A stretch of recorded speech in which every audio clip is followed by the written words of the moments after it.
Melhor e mais completa cobertura da Conmebol Libertadores, você já sabe, sempre aqui na ESPN, no Star Plus. E hoje tem mais, Bruno. Você sabe que hoje o Everton ele supera o Marcos como o jogador do Palmeiras que mais vezes disputou a Conmebol Libertadores. São dois goleiros históricos, né? Sem dúvida, Sim. na história do Palmeiras. Pergunta se eles já fizeram gol de título. Eu acho que não. Mas eu acho que alguém pode responder melhor, né, Bruno Vicari? Pode. Pode? Vamos lá, então. Ó. Olha o sorriso aí de que já fez gol de título, Mário. Vamos falar sobre o jogo? Fernando Praz, Bruno Vicari te deu essa grandíssima moral aqui, esse sorriso que entrega, mas é um Palmeiras que briga também pela liderança do grupo, que é importante, já que a gente já começa a projetar a semana que vem. Bom dia, prazer estar participando do programa com vocês, Bruno Prats, as Mares, né? A gente já viu discussões a respeito disso, né? Se é melhor jogar o primeiro em casa, se é melhor jogar o segundo em casa. Para mim, eu nunca tive dúvida durante a minha carreira, eu preferia sempre fazer o segundo jogo em casa. E para isso, para ter essa vantagem, pelo menos até as semifinais, o Palmeiras precisa confirmar a melhor campanha, né? Que nos últimos anos tem sido constante, né? O adversário de hoje, uma situação um pouco diferente do que a gente está habituado a ver, né, dos times bolivianos, uma vitória surpreendente sobre o Cerro, 4-0 no Paraguai, e é um time hoje muito mais competitivo do que nos anos anteriores, né? Mesmo assim, eu acho que o Palmeiras jogando em casa e pelo momento, pela necessidade de reação, eu acho que o Palmeiras é favorito. Tem essa questão da reação, né, Praz? Porque é uma situação diferente, Sim. 2 derrotas seguidas. Como é que você acha que esse time do Palmeiras reage a isso, Praz? Ô Bruno, assim, eu não vivi esse momento dentro do Palmeiras, esse momento de estabilidade que tem hoje o clube. Mas assim, eu tenho muitos amigos, né, dentro do clube e o que eu sinto é isso, que o Palmeiras hoje é um time e um clube muito maduro. Sabe, eles sabem por que chegaram, sabem por que perderam, sabem o que fazer para vencer. Não que tu saber o que fazer para vencer vai te garantir a vitória, mas as derrotas e assim esses momentos de turbulência externos, eles não influenciam mais tanto dentro do clube como influenciavam na época que eu estava, né? Isso tudo é consequência de um trabalho de longo prazo, né? Não é do dia para a noite, né? Simplesmente porque alguém dá esse comando, né? E assim o Palmeiras tem se reinventado, né? Dentro das dificuldades, quer por venda de jogador, quer por mudanças dentro do próprio clube, do próprio time, jogador se adaptando a novas funções. E eu acho que isso é mais um tijolinho na construção e na melhora constante, porque eu não acredito que nenhum time chegue no seu nível ideal. Eu acho que é sempre possível e necessário a busca pela melhora. Então acho que eu encaro como um desafio, como mais um desafio para construir um time ainda mais sólido e mais confiável. Daqui a pouco você volta então, né, Praz, pra gente falar mais aí do Palmeiras e também da mudança que o time vai ter no meio de campo, né, Mário? Boa, e a gente... Vamos também abordar um pouquinho esse jogo entre Palmeiras e Bolívar, mesma pontuação. Se tiver um vencedor, vai ser a melhor campanha da Libertadores. 2 derrotas nos últimos 2 jogos e um detalhe, sem balançar a rede. A última vez que o Palmeiras ficou 2 partidas sem marcar foi em novembro de 2021, nas 33ª e 34ª rodadas do Brasileirão, quando perdeu para Fortaleza e São Paulo. O que faz diferença no futebol não são os dados estatísticos, né? Porque se vocês abrirem as estatísticas, expectativa de gol, posse de bola, remates, cruzamentos, tudo. Mas isso não conta. O que conta é meter a bola lá dentro. Isso depois é que faz a diferença. Se no final ninguém se vai lembrar se foi com sorte, se foi com mérito, se foi com qualidade, se foi preciso sofrer. Não, conta é resultado. Exatamente, Abel Ferreira. E hoje o resultado necessário é no encerramento da fase de grupos da Libertadores contra o Bolívar. Uma vitória garante a primeira posição no grupo C e também na classificação geral. De 2018 para cá, apenas contabilizando os jogos desta fase, foram 30 vitórias, 2 empates e 3 derrotas. Retrospecto que deixa a equipe como favorita diante dos bolivianos, mesmo após 2 derrotas seguidas. Se ser líder geral te credencia a disputar todos os jogos do mata-mata em casa, até a final. A final nós já sabemos que existe uma sede, mas até a semifinal então você é credenciado a disputar o segundo jogo em casa, diante da sua torcida. Então isso é muito importante. Nós que já estivemos lá Nós sabemos o quão bom é você jogar o segundo jogo junto da sua torcida. Uma ausência sentida será do volante Zé Rafael. Para muitos torcedores e para o próprio treinador palmeirense, peça importante no meio de campo e de difícil reposição. Do atual elenco, em número de jogos, com 247, ele fica atrás apenas de Dudu, o Everton, Marcos Rocha e Gustavo Gomes. É o jogador que mais desarma e tem ações defensivas no elenco palmeirense. A importância de Zé Rafael na equipe de Abel Ferreira é nítida, tanto que uma das prioridades da próxima janela de transferências é contratar um jogador para ser o reserva imediato do camisa 8. Fora da partida de logo mais com estiramento no ligamento do joelho direito, o jogador deve ficar ausente por mais tempo. Para hoje, o escolhido deve ser o volante Fabinho. O time completo terá o Everton, Mike, Gustavo Gomes, Luan e Piquerez. Fabinho ou Richard Rios, Gabriel Menino e Rafael Veiga, Arthur, Dudu e Rony.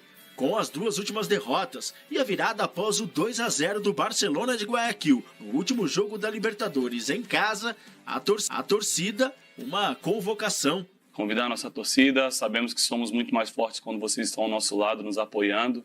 Tivemos agora uma prova disso contra o Barcelona, que precisamos de vocês estavam ali, nos estenderam a mão e nos empurraram durante os 90 minutos para que a gente virasse o jogo, então conto com a presença de vocês. Vocês sabem o quão são importantes para nós. Esse será o 6º encontro entre as equipes na história. 3 vitórias palmeirenses e 2 bolivianas. A última, aliás, 3-1 na partida de ida em La Paz. Será preciso atenção, pois o Bolívar hoje é considerado um time perigoso. O Bolívar é um bom time, com investimento da SAF, do Grupo City. Eles têm uma estrutura legal de trabalho, estão investindo, então estão fazendo uma boa primeira fase de Libertadores. Tivemos um jogo difícil contra eles na altitude, por várias questões, mas também por eles terem um bom time, então é respeitá-los, traçarmos a melhor estratégia para fazermos um bom jogo. Bom, daqui a pouquinho a gente fala sobre os protestos que acontecem na frente da empresa da Leila Pereira, presidente do Palmeiras, e é de uma organizada da Mancha, e a gente vai falar sobre isso na sequência, mas antes, é um jogo em que o Palmeiras, vencendo, fica com a melhor campanha da Libertadores, tem time para isso, ruim esse desfalque do Zé Rafael, um jogador-chave ali no meio-campo, mas tem boas opções, se ele escolher o Fabinho ou até o Richard Rios, tá bem legal pro Palmeiras.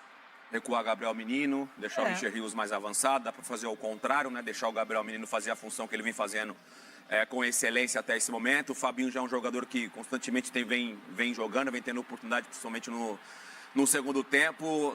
Não dá para fazer nenhuma crítica em relação ao elenco que o Palmeiras tem, pelo menos na minha opinião. O time é muito equilibrado em todas as posições, tendo em vista, por exemplo, o Mike, muitas vezes jogando como um lateral no lugar do Marcos Rocha, fazendo bons jogos, às vezes mais avançado, o meio de campo também muito bom. Óbvio, Loirão, concordo muito com você em relação à ausência do Zé Rafael, o cara que equilibrou esse meio de campo. Óbvio que vai fazer falta, mas ele tem várias opções dentro desse elenco para que possa, de repente, não no mesmo nível, com a mesma inteligência que o Zé Rafael jogando, mas não vai ter problema nesse meio de campo para armar o time, o Abel, né? Agora, em relação ao protesto, não sei nem o que falar mais em relação a isso. Um Palmeiras que, se tiver 6, 7 derrotas em 2 anos, é muito, né? Na verdade, o protesto, né? ele não até tem uma faixa lá que a gente vai mostrar depois, ele não é direcionado nem para o Abel Ferreira e nem para os jogadores. Isso está lá, dito pelos torcedores que estão protestando, mas é um protesto direto contra a Leila, porque eles acham que é um absurdo ela comprar um avião e não comprar jogadores. Ela não tem obrigação nenhuma de pegar o dinheiro dela e comprar atletas para o Palmeiras. Isso não existe. Se ela quiser, ela faz. Mas ela não tem essa obrigação. Quem tem que comprar é o clube, se tiver dinheiro, se achar necessário, e aí tem que avaliar junto com o Abel. Agora, esse é um protesto que me parece encomendado, Denilson. Sabe, interesse, ela cortou os privilégios, ela não abre, o preço dos ingressos é alto, nesse momento, segundo conversei com alguns palmeirenses, está caro mesmo, mas é isso, é pra Leila isso. Tenta chegar ter uma sensibilidade, uma ética, chegar num valor que seja bom pro torcedor palmeirense, continuar apoiando o seu time da forma que vem apoiando nos últimos anos. Um protesto que não faz sentido algum. Em relação ao avião, é em prol do Palmeiras. Essa questão da logística, de muitos jogos, viagens longas. Você ter o privilégio, Loirão, de ter um avião... De você Mas o avião não é do Palmeiras, é da Leila Pereira. Sim. É dela o avião. Sim, mas os jogadores vão utilizar esse avião para poder se recuperar, fazer uma viagem longa, bater, fazer o jogo, voltar, se recuperar mais rápido. Isso é um privilégio que o Palmeiras está tendo, que a Leila está dando esse privilégio para os jogadores do Palmeiras, e aí o torcedor vem fazer essa manifestação, cobrando também reforços, um time que está muito equilibrado. E num dia em que o Palmeiras busca a classificação, a melhor classificação da primeira fase na Libertadores, e acontece isso, ok, entendo que não é direcionado aos jogadores, à comissão técnica, mas acaba afetando também, e atrai mídia, todo mundo vai lá, fica vendo o que está acontecendo, acho inoportuno. Concordo com você, Luirão. Fala, Leila. A aeronave não é do Palmeiras, a aeronave é da minha empresa, que vai disponibilizar para o Palmeiras. Porque senão as pessoas pensam que o Palmeiras está com as contas maravilhosas, e não é assim. E aí, entendeu? É isso que a gente falou isso aqui agora. O avião ela vai ceder para o Palmeiras fazer a viagem, recuperar mais rápido seus jogadores, e é que aí dentro do campo vai fazer uma diferença. Eu duvido que todos os clubes do futebol brasileiro gostariam de ter um avião que você pudesse viajar para a Argentina, terminar o jogo, pegar o avião e voltar para São Paulo e fazer a recuperação. Eu lembro aqui de uma viagem aqui que o Coritiba jogou aqui num domingo, numa quarta-feira, eu encontrei com o Coritiba quinta-feira no aeroporto de Congonhas às 4h. Sabe assim? Então, assim, é um privilégio hoje você ter à sua disposição um avião que você possa fazer essa viagem com tranquilidade. E ela já falou que se quiserem, ela pode alugar para outros clubes também, porque é dela o avião, não é? Então, na verdade, eu acho que o problema é outro. É quando a presidente não dá tanto dinheiro para as organizadas, aí o pessoal fica bravo, não necessário, é? Mas, enfim, não sabemos o real motivo, apenas especulação. Vou falar agora sobre o Palmeiras. O Verdão tem uma prioridade na lista de mercado para a temporada de julho, ou para a janela de julho. Contei para vocês que o grande objetivo da Leila é não perder atletas, né? A venda do Giovani ajuda a dar um respiro no fluxo de caixa. A partir de agora, o Palmeiras vai começar a negociar a busca por um volante. Essa busca se tornou mais necessária depois da contusão do Zé Rafael, que deve parar por pelo menos 20 dias. A saída do Zé só evidencia uma dificuldade grande do elenco. O Palmeiras tem nesse momento para essa função de primeiro volante o Fabinho, que ainda é considerado muito verde, e o Jailson com o filme completamente queimado com a comissão técnica alviverde. Diante desse cenário e com dinheiro em caixa, o Palmeiras pretende avançar na contratação de um volante, que chegaria para substituir com atraso o Danilo, negociado no fim do ano passado com o Nottingham Forest.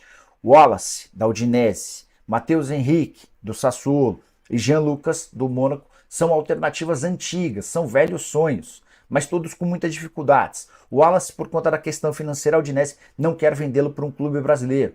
O Matheus Henrique só sai do Sassuolo por 10 milhões de euros. O Jean Lucas até está na lista de negociáveis do Mônaco, mas não quer jogar por aqui. A ideia é continuar no futebol europeu. Diante desse cenário, o Palmeiras está buscando outras alternativas. O pessoal das estatísticas, do centro de inteligência, os observadores técnicos do Palmeiras estão tentando descobrir no mercado nacional ou internacional algum volante que possa resolver esse problema.